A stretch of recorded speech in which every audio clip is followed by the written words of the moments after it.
好，我们就继续来看一看哈因为在刚刚有讲过说这一个内积是一个测度，要来检验这个向量的那个存量的那种变化那向量存量变化里面最重要就是一个垂直的观念，这样就是两个向量它的内积等于0，就是代表它垂直那这个内积影响很大，所以待会我们来检验一个很重要的一个这一个正交化的一个行为，这样好，那我们就来看看这个5.2，看这个 Gram-Schmidt 的 orthogonal process， 这是很有名的东西好，那很有名，可是以前我们在讲课的时候并没有给各位很严谨的一个数学证明，这样那其实这个地方是在训练各位的那个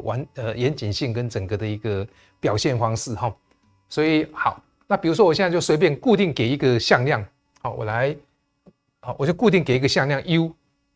有没有？固定给一个向量 u， 那这是任意的这个就是我给的一个什么？我给的一个向量 u 在这里那给任意的给一个向量 v 任意，那你也可以写第2条、第3条随便一条这样然后呢，我们以前在定义所有的投影向量，那这个记得我第一次写投影向量的时候是在高中的时候我们那时候叫实验本那它就很简单，就是说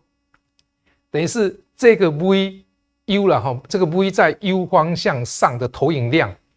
好，那再乘上它的单位向量就是这个意思所以这个就是投影量，有没有？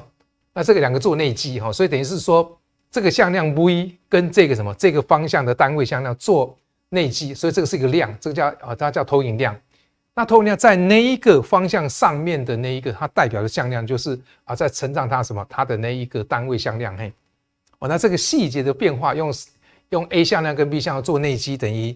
这一个A 向量长度乘上 B 向量长度再乘上 cos 西塔，也可以那样推出这个结果出来那按照我这样的一个解释，你就先这样把它记下来。好，那记下来我就把它再整理一遍因为这个都是存量嘛，可以往外提。那按照我们 I3 来讲的话，这个就等于 I3 的那个第3个结果，有没有？就是自己跟自己的长度相乘那这个就是上面的做内积那这个就是我们的 U，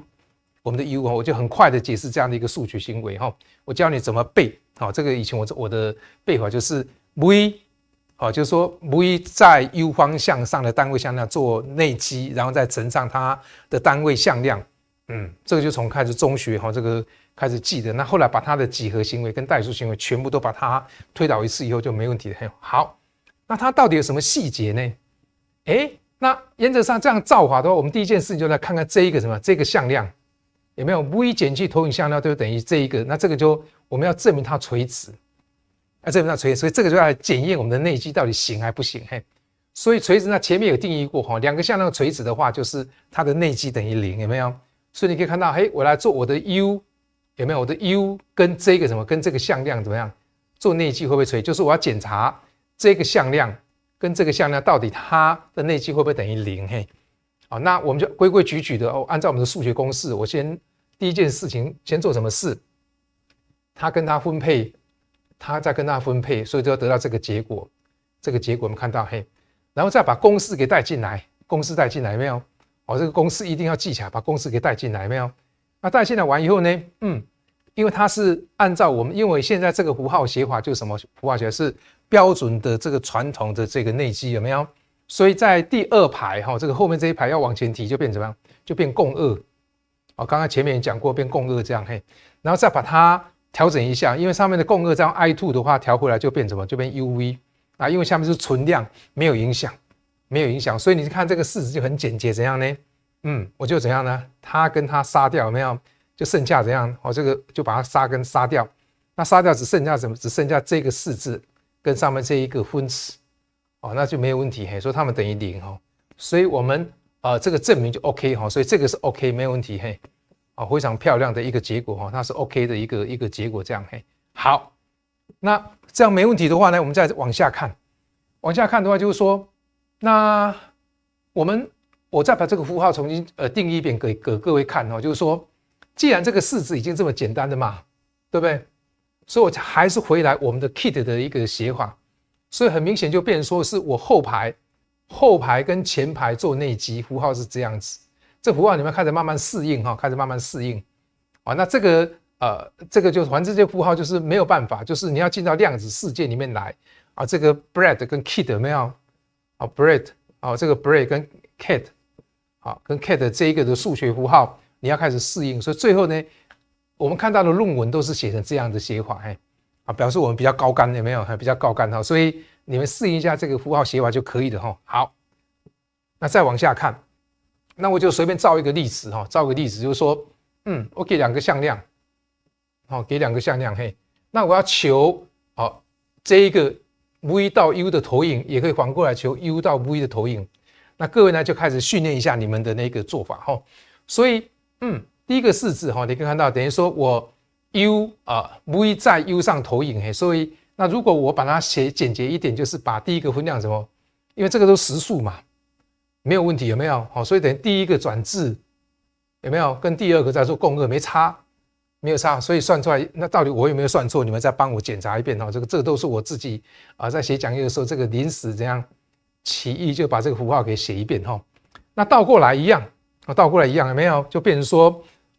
倒过来的话，我们是在 v 上面的投影，我好像写错了哈。这应该是 v， 这是 v 有没有？这是 v 哈，这边是打字打错了，没关系。可是这边没有用，这边没有写错，没有写错，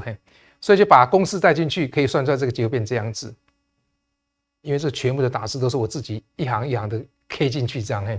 所以你发现2个怎么样？2个不会相等，2个不会相等，所以这个特别注意它的各种不同的变化，各种的不同的变化。好，那我们这一节的重头戏就是来看这个 Gram-Schmidt 的 orthogonal process。那它的观念就很简单，就是说，我就随便画一个空间出来好了，比如说我现在我这边有好几个向量，有没有？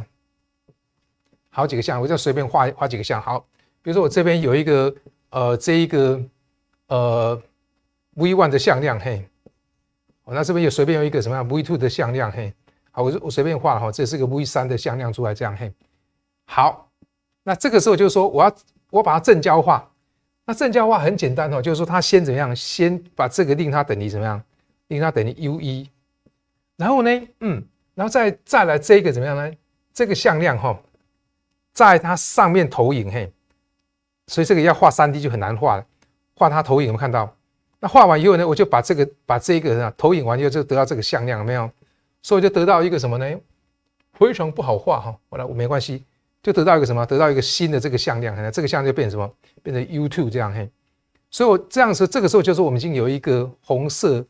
跟这个垂直有没有？那还有这一个 V3 怎么办呢 ？V3 的话就等于是说，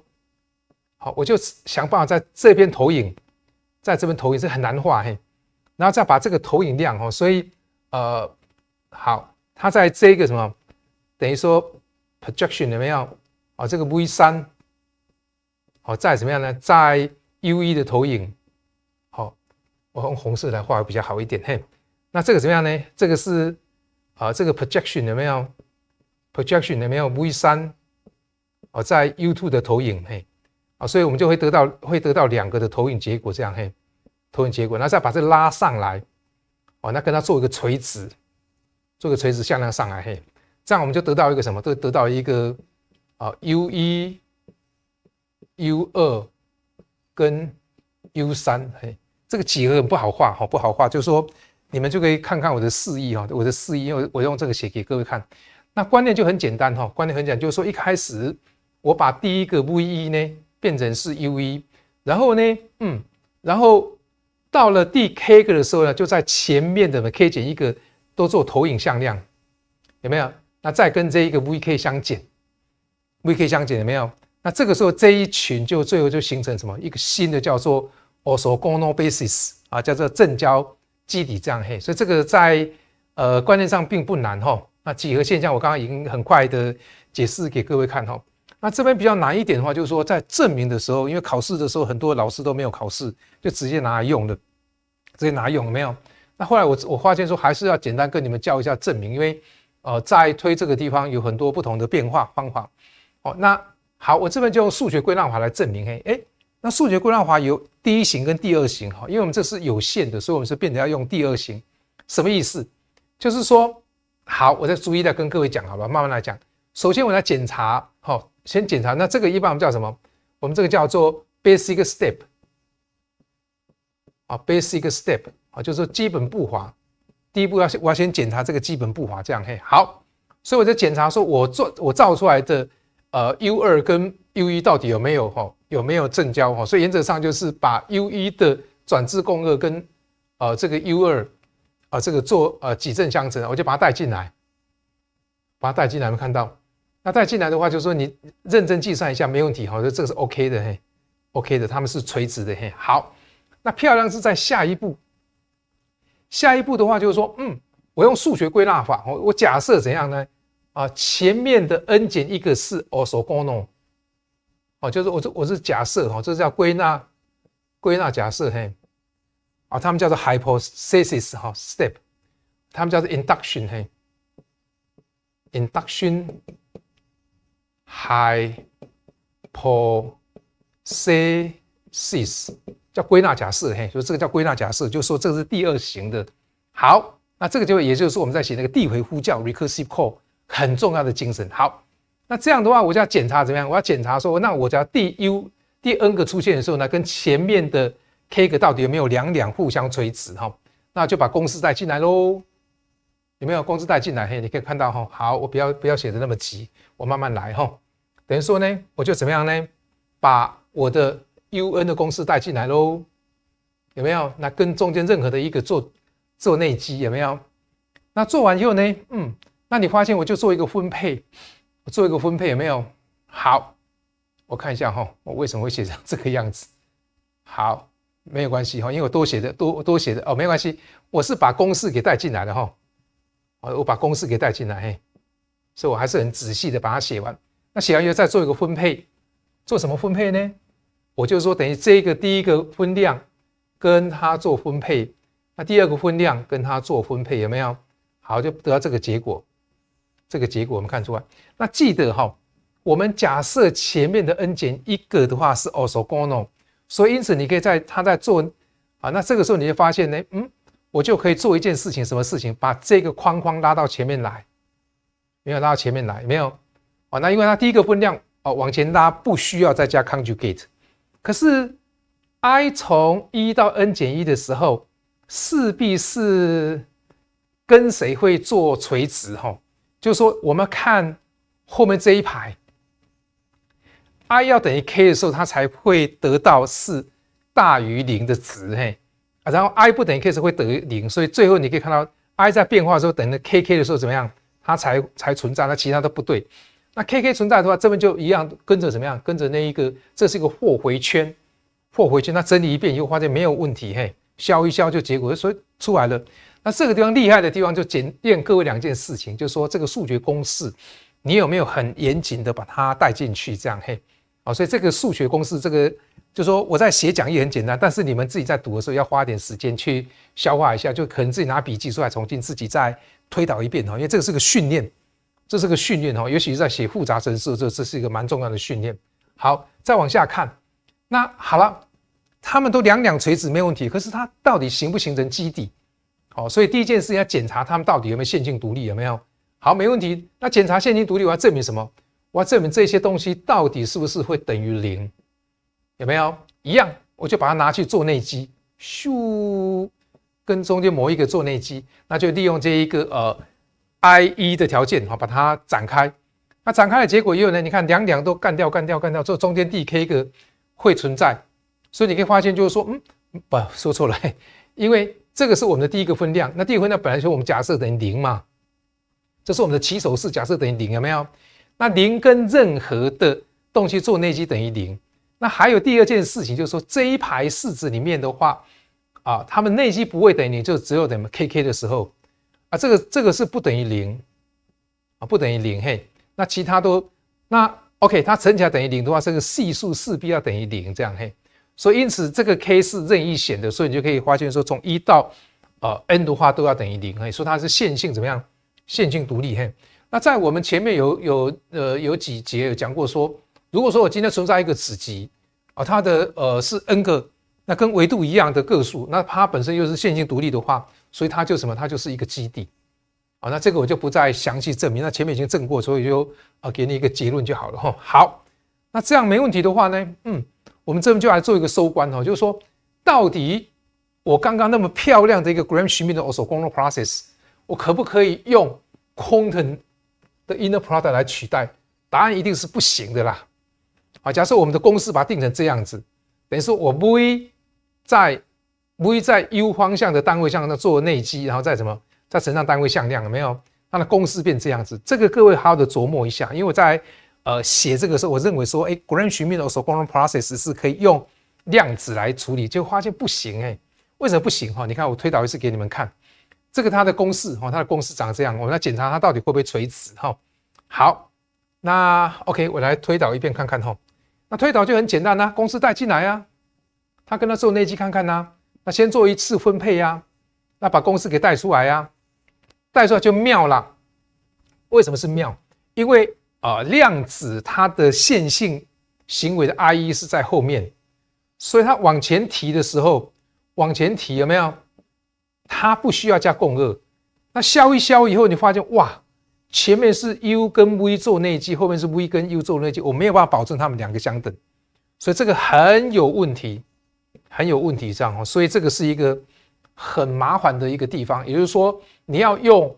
这样的方法来检验它的那个垂直的话，将会是一个比较伤脑筋的问题所以这个要特别注意一下好，所以这一节就是用一个很简单的例子跟各位做一个说明，这样所以不要小看我们那个符号的一个定义就是说，量子的内积是比较漂亮、比较简洁，可是真正要用到传统的那个投影量的时候，就会出问题的。所以到时候怎么办？你要用它的时候，就必须要把量子的内积怎样呢？再用共轭等价方法把它转到哪边来？转到内积里面来那再去做相关公式的改写那公式的改写我就不再做说明，你们自己去推一遍也就告诉我们说，要用到这边的时候特别小心，不要这个落入这一个小差异的陷阱，那造成你的那个计算是产生严重的那个崩盘这样好，那我们这一节就先到这边。